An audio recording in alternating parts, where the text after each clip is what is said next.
No Sonics don't have any timeouts. They got time, though. Just get it down the court. They've got to do that. Get it in front court. Dennis It's three-pointer. Good. Good.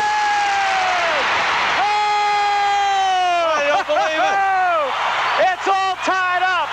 1 second to go. Tied up. They're ahead. We're ahead. That's right. One. The Sonics win it by 1 with 1 second to go. 114 to 113. I forgot the three-point shot. Sensation.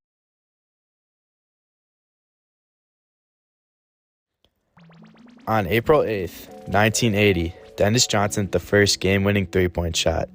At the time of this shot, the announcers, along with the crowd, were all confused at the outcome of the game. This is because this is the first time a last-minute three-point shot has ever won the game. This clip marks a start to a new era of basketball that will influence the game for years to come, with many more three-point game winners on the way.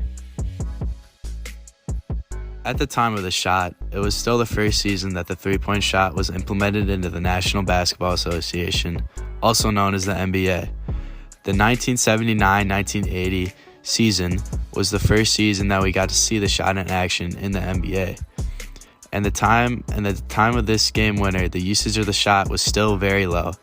This is a graph showing the three-point success rate from the season it was added to the 86-87 NBA season. And in its first seasons, only 64 three-point shots were made. This usage during the initial season compared to the 86-87 season shows how quickly the shot changed since its first implementation into the league. Its more than double in success rate in 8 seasons shows that the addition of the three-point line by the American Basketball Association and then later the National Basketball Association marks the greatest turning point in the sport of basketball, forever changing the game. The integration of the three-pointer in the game of basketball is still relatively recent in basketball history. The idea of the three-pointer was passed around for years leading up to its actual implementation to any leagues at the time.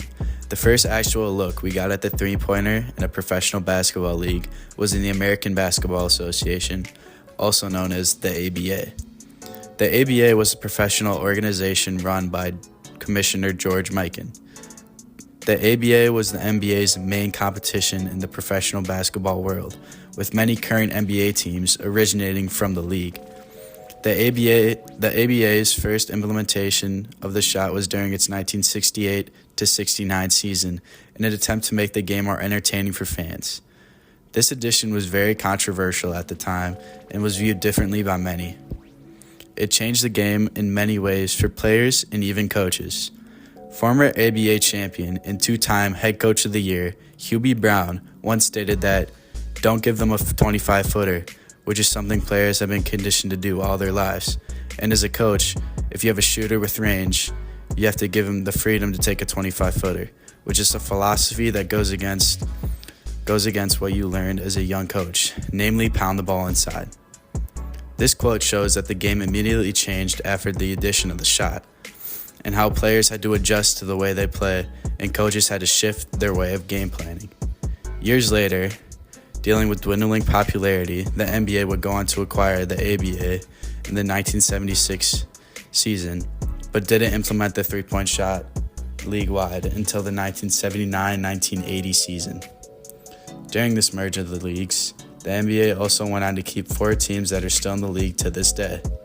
These teams consist of the Indiana Pacers, San Antonio Spurs, Denver Nuggets, and New Jersey Nets. The implementation of the three-point line into the NBA marked a turning point in history, but when it was first implemented, there were some arguments on whether it be for the better or for the worse. For instance, Franklin Mealy, the then owner of the Golden State Warriors, called the rule change immoral, expecting the NBA to share a similar fate to the ABA and saying that the shot would take away from the team aspect of the game. This could have been the case, and people might have wanted to get rid of the line, but as we know now, that couldn't be farther from the truth. The line didn't just change the way the NBA is played, but changed how every kid who grows up wishing to play basketball or plays the sport at any level will learn the game. With the addition of the line, which took place during the 1979-80 NBA season, led to 3 significant events in sports history. The first big change that it caused was the pacing of the game.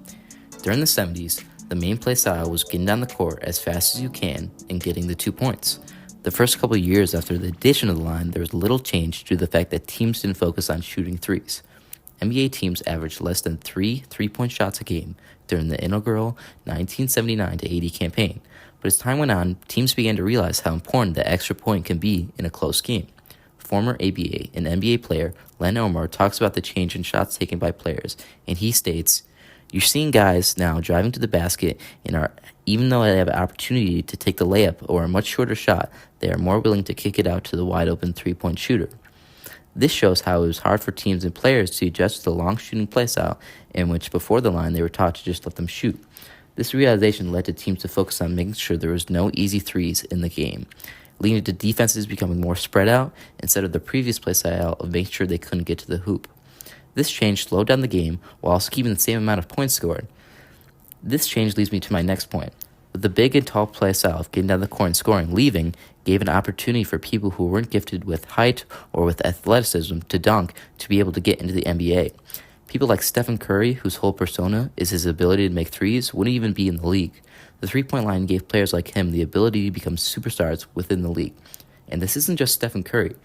There are countless other examples, such as Kyrie Irving, Allen Iverson, Tim Hardaway, and Chris Paul, who are all below the average height of NBA players, but make a huge impact on the game. Now, it wasn't just the players that were affected, but it was also the fans. The line makes the game more enjoyable to the viewers since they were becoming bored of the same thing happening every game. Things like that final buzzer-beater three-pointer to win the game makes the game feel more electric to the fans. I think almost every basketball fan remembers or has at least seen the three-point shot that Kawhi Leonard hit to win the series against the 76ers, or Damian Lillard's long-range three-point shot to defeat the Thunder in the playoffs. Moments like this bring enjoyment to the game and to the fans. In the 1979 to 80 season, even when it was implemented, barely anyone would shoot threes.